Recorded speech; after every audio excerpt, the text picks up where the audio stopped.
Halo semuanya, saya Muhammad Fadil Rizkulahirawan dari Program Studi Teknik Sipil Universitas Pembangunan Jaya. Pada kesempatan kali ini, saya akan menjelaskan dan mengerjakan ujian tengah semester dari mata kuliah hidrologi. Yang pertama, ada penjelasan tentang siklus hidrologi. Akibat dari panas matahari, terjadilah penguapan atau evaporasi atau evaporation pada permukaan air laut, sungai, danau, dan juga pada permukaan air tanah. Juga ada transpirasi, yaitu penguapan yang terjadi pada permukaan tanaman. Nah, lalu uap air ini diangkut oleh udara yang bergerak sehingga pada ketinggian tertentu akan memadat membentuk awan. Lalu, karena kondisi alam, suhu yang semakin dingin terjadilah kondensasi atau condensation ini menjadi butir air lagi atau hujan disebutnya presipitasi atau precipitation ini.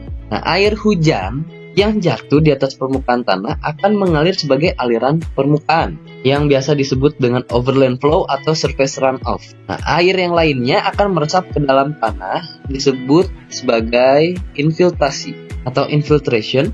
Nah, apabila kondisi tanah memungkinkan, sebagian air infiltrasi ini akan mengalir secara horizontal sebagai aliran antara.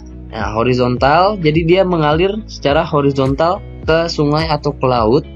Juga ada air yang tetap tinggal dalam massa tanah, disebut sebagai moisture content.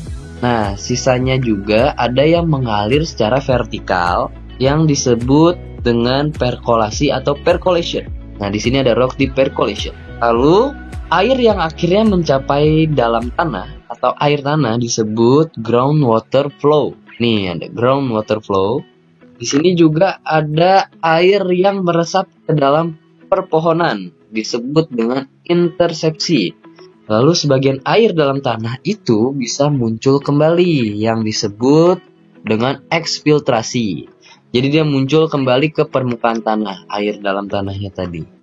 Manfaat peranan hidrologi dalam teknik sipil.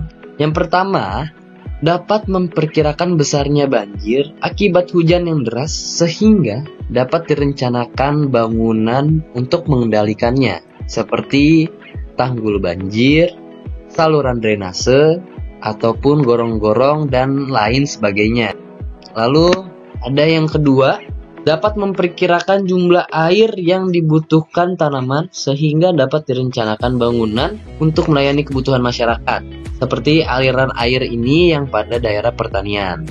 Yang ketiga, dapat memperkirakan jumlah air yang tersedia di suatu sumber air atau mata air, sungai, danau, dan sebagainya untuk dapat dimanfaatkan sebagai keperluan baku untuk keperluan rumah tangga, perdagangan, industri, irigasi, pembangkitan listrik tenaga air, dan lain sebagainya.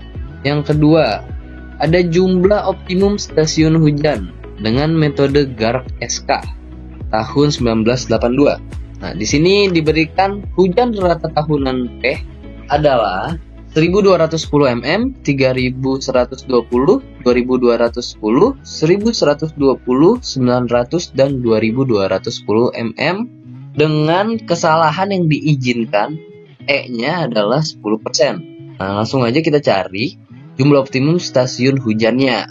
Yang pertama itu ada hujan rata.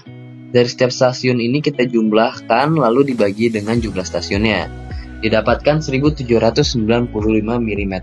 Lalu di sini ada sigma atau jumlah dari hujan rata setiap stasiun dikuadratkan lalu dibagi dengan jumlah stasiun yang ada.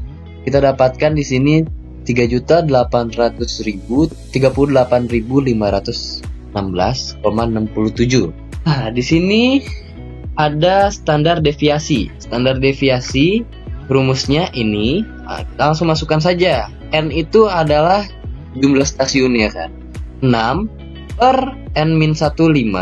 Nah, ini yang tadi kita sudah cari yang di atas 3.800.000 ini. Kita masukkan lalu dikurang dengan 1795 kuadrat. Didapatkan 860,11. Nah, ini ada pangkat setengah yaitu akar. Lalu di sini kita cari CV. CV itu adalah koefisien variasi hujan. Didapatkan dari standar deviasi kali 100 dibagi dengan rata jumlah setiap stasiun hujan ini.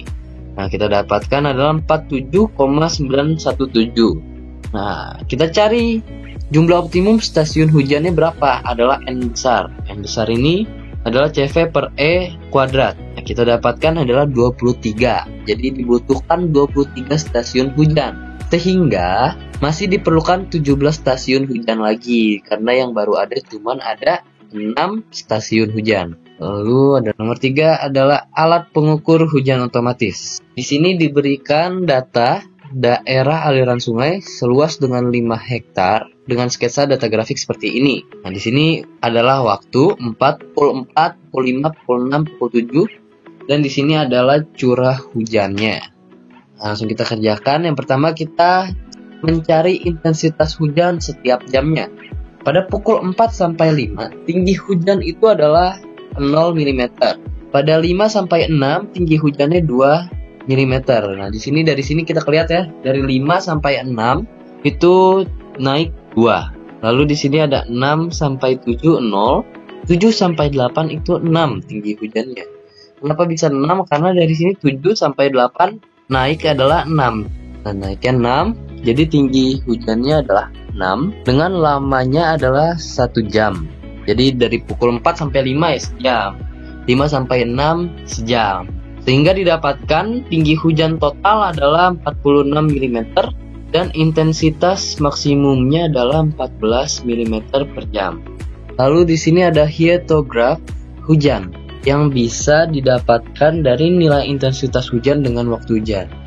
Nah, di sini nilai intensitas hujan mm per jam kita dapatkan dari pukul 4 sampai 5 adalah 0, 5 sampai 6 adalah 2, 6 sampai 7 adalah 0, 7 sampai 8 6 dan seterusnya. Lalu di sini ada garis putus-putus merah, yaitu untuk efektif hujan. Kita untuk mengetahui efektif hujan. Efektif hujan itu yang mana?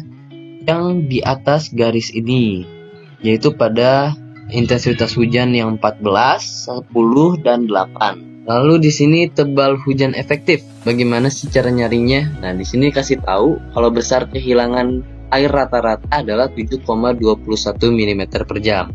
Seperti pada hiatograf ini, nah ini 7,21 mm per jam. Hujan efektif adalah tingginya curah hujan yang menjadi aliran permukaan atau HE.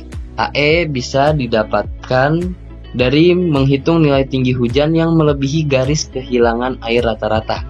Nah, di sini yang ngelebihin cuma 14, 10 dan 8. Caranya 14 dikurang dengan besarnya kehilangan air rata-rata yaitu 7,21 lalu dikali sejam. Seluruhnya sama, 10 kurang 7,21, 8 dikurang 7,21. Didapatkan tinggi hujan efektif atau tebal hujan efektif adalah 10,37 mm. Di sini ada kurva massa hujan dari nilai kumulatif tinggi hujan dengan waktu hujan. Nah, kumulatifnya itu jadi pada data yang ini kita tambahkan satu-satu. Jadi 0 tambah 2, 2. 2 ditambah 0, 2. Lalu 2 ditambah 6, 8. 8 ditambah 6, 14. Nah, ini muncul grafik atau kurva massa hujan sampai di pukul 12 sampai ke 13 waktu hujannya. 46 total kumulatif tinggi hujannya. Lalu di sini ada koefisien aliran atau koefisien runoff yang bisa didapatkan dengan HE dibagi dengan H. HE itu yaitu hujan efektif, H itu adalah total tinggi hujan tadi. 10,37 dibagi dengan 46 adalah 0,225. Lalu nomor 4 ada curah hujan kawasan. Di sini diberikan data setiap stasiun hujan dan setiap tahunnya. Jadi pada tahun 2010 stasiun A mempunyai data hujan maksimumnya adalah 128, stasiun B 120, stasiun C 121, stasiun D 90 dan seterusnya. Namun di sini ada data yang hilang. Curah hujan di stasiun C tahun 2012 hilang. Pada tahun 2012, tinggi hujan di stasiun A itu 92, di B itu 120, di D itu 99. Ini sesuai data yang ini, kita ambil di tahun 2012-nya. Setiap stasiun A kita jumlahkan setiap tahunnya, stasiun B setiap tahun kita jumlahkan, stasiun C kita jumlahkan, stasiun D kita jumlahkan. Lalu didapatlah angka ini, 441, 434, 363, 419. Ini itu merupakan adalah hujan tahunannya, hujan tahunan rata-rata. Lalu di sini ada tinggi hujannya. Pertama kita cari perbedaan persentasenya dulu. AC, BC, dan DC. Nah, kita cari dari 441 ini hujan tahunannya dikurangi dengan hujan tahunan yang belum ada datanya atau datanya hilang. Kita cari 441 dikurang 363 per 441 kali 100%, dapat 17,6. Nah, karena keseluruhannya AC, BC, dan DC ini perbedaannya melebihi dari 10%, maka kita memakai metode perbandingan normal. Dengan rumus seperti ini. N itu adalah jumlah stasiun hujan yang tingginya sudah diketahui. Nah, ini kita langsung masukkan. NX itu tuh adalah NC karena X itu adalah yang ingin kita cari. Nah, ini kita langsung masukkan saja. PA itu berarti tinggi hujan di A dibagi dengan NA. NA itu hujan tahunan pada A. Lalu kita dapatkan tinggi hujan pada stasiun C di tahun 2012 adalah 87,29 mm. Lalu di sini kita mencari curah hujan rata-rata kawasan areal rainfall dengan metode aljabar. Pada tahun 2010, 2011 kita tambahkan semua nih. Dari data ini pada tahun 2010 setiap stasiun A, B, C, D kita tambahkan 128 tambah 120 tambah 121 tambah 90, lalu kita bagi untuk mencari curah hujan rata-rata kawasannya. Ini kita tambahin pada tahun 2010 kita tambahin ini stasiun A, B, C, D lalu bagi 4 dan seterusnya. Kita dapatkan di sini jumlahnya 114,75 pada tahun 2010, 2011 111,75, 2012 98,37, 2013 102,5. Nomor 5 ada analisis frekuensi.